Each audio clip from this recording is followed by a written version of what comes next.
Bonjour à tous et bienvenue à Catch Club. On se retrouve pour les résultats de SmackDown du 27 octobre 2023 et hier soir on avait plusieurs gros segments pour nous hyper par rapport à Crown Jewel, notamment avec John Cena, mais également avec Roman Reigns et LA Knight. Et justement, première info, avant le début de SmackDown, la WWE nous a annoncé un nouveau match pour Crown Jewel. C'est un gros match solo avec John Cena qui va affronter Solo Sikoa. Donc on les retrouvera un peu plus tard, mais là le show démarre avec l'entrée du chef tribal Roman Reigns qui est à SmackDown pour la signature de contrat avec LA Knight. Donc Roman Reigns fait son entrée avec Paul Heyman. Et là, il prend son temps, il est encore sur la rampe, il lève sa ceinture, mais à ce moment-là, vous avez le thème de LA Knight qui retentit, car LA Knight n'en a rien à foutre, il a pas le temps, donc il fait son entrée et il passe à côté de Roman Reigns sans même le regarder. Et là, vous avez le chef tribal et Paul Heyman qui hallucine. Et donc Roman Reigns, Paul Heyman et LA Knight montent sur le ring où ils rejoignent Nick Aldis, le nouveau general manager de SmackDown. Et donc dans le ring, vous avez une table pour la signature de contrat et vous avez deux chaises face à face. Mais là, Paul Heyman prend l'une des chaises pour la mettre en haut de la table, en mode head of the table, donc pour Roman Reigns, sauf que c'est LA Knight qui s'assoit à cette place. Et donc encore une fois, Paul Heyman et Roman Reigns hallucinent de voir à quel point LA Knight est sûr de lui et à quel point il manque de respect au chef tribal. Et là, LA Knight fait une petite promo où il nous garantit qu'il va remporter le titre Undisputed à Crown Jewel, puis il signe rapidement le contrat et il le donne à Roman Reigns. Mais là, Roman Reigns se moque de lui, car il dit que LA Knight fait rapidement les choses et clairement il ne sait pas ce qu'il fait. Et d'ailleurs, Roman Reigns demande à LA Knight si c'est sa première signature de contrat et si c'est son premier match pour le titre. Et le chef tribal continue de se moquer, il prend LA Knight de haut en disant « Écoute, c'est ta première fois, je comprends, donc t'inquiète pas, je vais y aller doucement, on va y aller tranquillement. » Ça vous rappelle des choses, hein? Et donc Roman Reigns signe le contrat, donc c'est bon, c'est fait. Les deux catcheurs ont signé, le match est validé. Donc Nick Aldis dit qu'il peut s'en aller, il quitte le ring. Et là, vous avez Roman Reigns qui veut également quitter le ring, mais LA Knight l'arrête. Et LA Knight dit que dorénavant, c'est lui qui est le head of the table, donc il demande à Roman Reigns de le reconnaître. Et là, LA Knight se lance et il nous parle de son ascension incroyable, et il nous dit qu'il lui a fallu 1 an pour arriver au sommet de la WWE. Et oui, il avoue que c'est sa première fois, sa première signature de contrat, sa première opportunité au titre. Mais il dit que ce n'est pas grave si c'est sa première fois, car de toute manière, il ne lui faut qu'une fois. Et là, encore une fois, LA Knight nous garantit que Roman Reigns ne pourra pas l'arrêter à Crown Jewel, mais là, le chef tribal explose, il retourne la table qui sort à l'extérieur du ring, et il attaque LA Knight. Puis il va chercher une autre table, il la place dans le ring, mais pendant ce temps, LA Knight se réveille et il reprend le dessus sur Roman Reigns, donc ça devient compliqué pour le chef tribal. Mais heureusement pour lui, Jimmy Uso sort de nulle part et il attaque LA Knight. Donc pendant ce temps, Roman Reigns sort du ring, mais il ordonne à Jimmy Uso de s'occuper de LA Knight.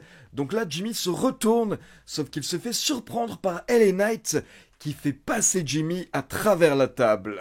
Donc forcément, Roman Reigns n'est pas très content à la fin du segment. Mais en tout cas, le segment était excellent et c'était magnifique de voir LA Knight interrompre Roman Reigns dès le début, car dès le début du segment, LA Knight a pris le dessus.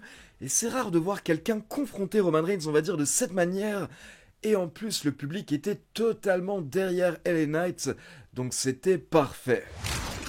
Puis on enchaîne avec les Street Profits qui font leur entrée accompagnés par Bobby Lashley et avec un nouveau thème qui colle mieux à leur personnage de heel, de méchant.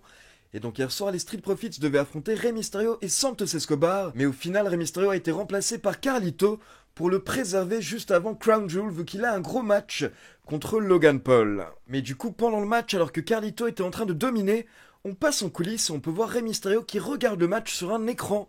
Et là, il se fait attaquer par Logan Paul. Et Carlito et Santos Escobar qui sont dans le ring voient ça sur l'écran géant. Et donc Carlito décide d'aller en coulisses pour aider Rey Mysterio. Et Santos Escobar est d'accord. Mais du coup Santos se retrouve tout seul. Et là les Street Profits ont pris l'avantage et ils ont porté leur finisher, la révélation, pour la victoire. Ensuite, on passe dans le vestiaire de la Bloodline et on retrouve Roman Reigns et Paul Heyman. Et là, ils sont rejoints par Jimmy Uso qui se tient les côtes. Et Roman Reigns demande à Jimmy Uso où il était passé. Jimmy Uso répond qu'il était chez le docteur pour voir comment il allait. Et là, Roman Reigns dit qu'il faut qu'il prenne le contrôle de la situation, sinon ça va être la fin pour eux, donc Jimmy Uso doit s'occuper de LA Knight ce soir. Mais là, au départ, Jimmy Uso répond qu'il est sur la liste des catcheurs blessés et qu'il ne peut pas catcher. Mais d'un coup, Roman Reigns le regarde un petit peu méchamment et il lui dit « Quoi ?» Et Jimmy Uso change de réponse et il dit « Non, ce que je voulais dire c'est que je ne suis pas sur la liste des catcheurs blessés et donc je peux catcher, je vais m'occuper de LA Knight. » Donc c'était très très marrant, Jimmy Uso était vraiment très bon pendant le segment, et je le répète semaine après semaine, mais autant Jey Uso est excellent en tant que face à Raw, mais Jimmy Uso est également hilarant dans son rôle de catcheur qui s'en fout un petit peu de tout à l'heure actuelle du côté de SmackDown. Et donc Roman Reigns ordonne à Paul Heyman d'aller voir les officiels pour booker le match, donc lors du main event, on aura Jimmy Uso contre LA Knight. Puis dans un autre coin des coulisses, on retrouve Logan Paul pour une petite interview, où il nous explique que son poing, sa droite, fait la taille de la tête de Rey Mysterio, et donc il suppose que c'est pour cette raison qu'il y a des catégories de poids en boxe et dans les sports de combat à la base. Puis là, Logan Paul avance et il croise Kevin Owens, qui porte un t-shirt Rey Mysterio, donc il y a un petit échange de regards tendu entre Logan Paul et Kevin Owens.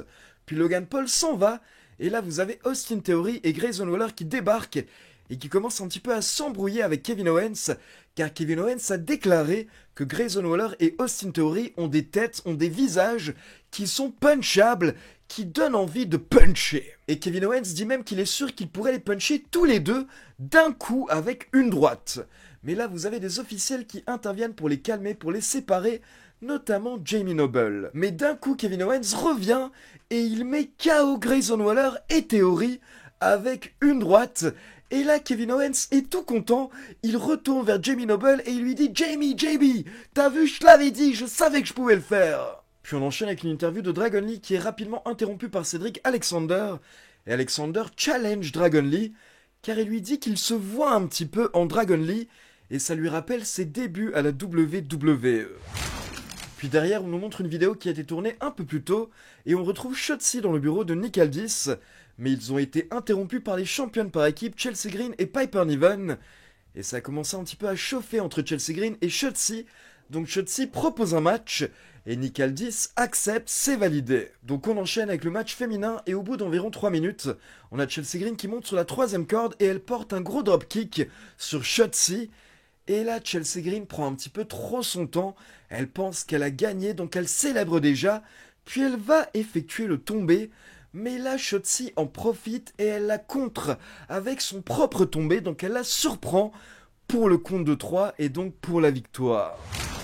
Puis on enchaîne avec un gros segment car on a John Cena qui fait son entrée, donc méga pop de la foule, et justement, John Cena monte sur le ring pour nous dire à quel point le soutien de la foule et le respect de la foule est important pour lui, et à quel point ça l'a aidé durant toute sa carrière. Donc on a eu un beau moment, on avait John Cena qui était très ému, et justement, John Cena nous explique que ces derniers temps, il se sent un petit peu en danger, et il a peur de perdre ce soutien et ce respect lors de Crown Jewel s'il perd. Mais là, la foule s'est réveillée pour acclamer John Cena, et ils ont chanté « You still got it », donc tu l'as encore. Et John Cena a dit « Ok, mais qu'est-ce qui se passe si je ne l'ai plus ?» Donc John Cena voulait nous montrer qu'il doute avant d'affronter Solo Sikoa, mais au final il se réveille, il se remotive, et il nous dit qu'il va se chauffer et tout donner à Crown Jewel. Mais là, il est interrompu par Paul Heyman.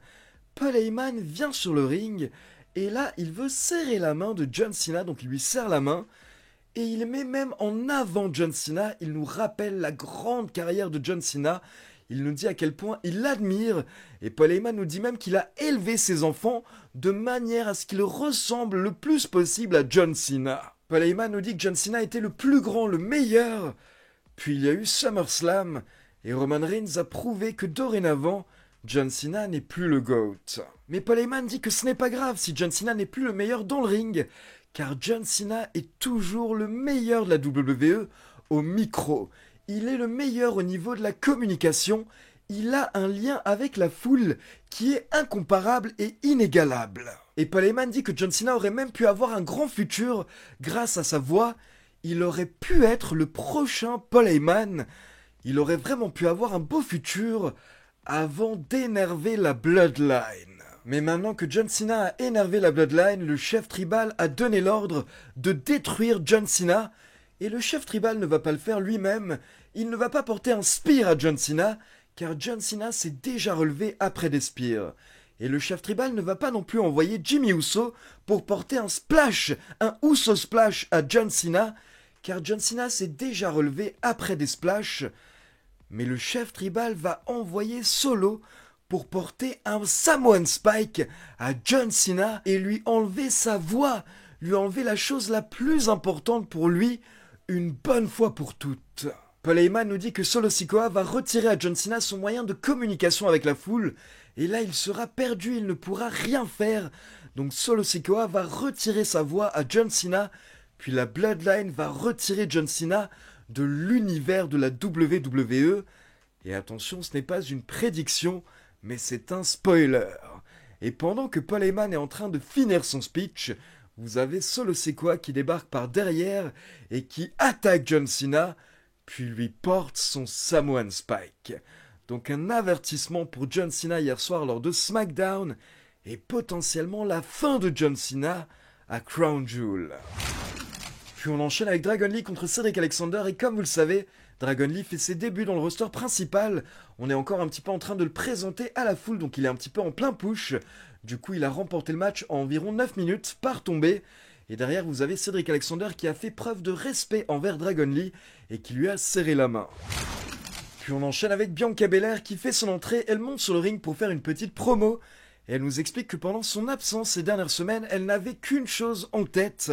Et là, elle nous montre des images de l'attaque de Damage Control, quand Damage Control avait attaqué justement Bianca Belair avec une chaise, ce qui avait provoqué son absence dans les storylines. Et Bianca nous dit que le fait de se faire attaquer 2 semaines après que Io Sky ait également encaissé sur elle, ça lui a pris quelque chose physiquement et mentalement.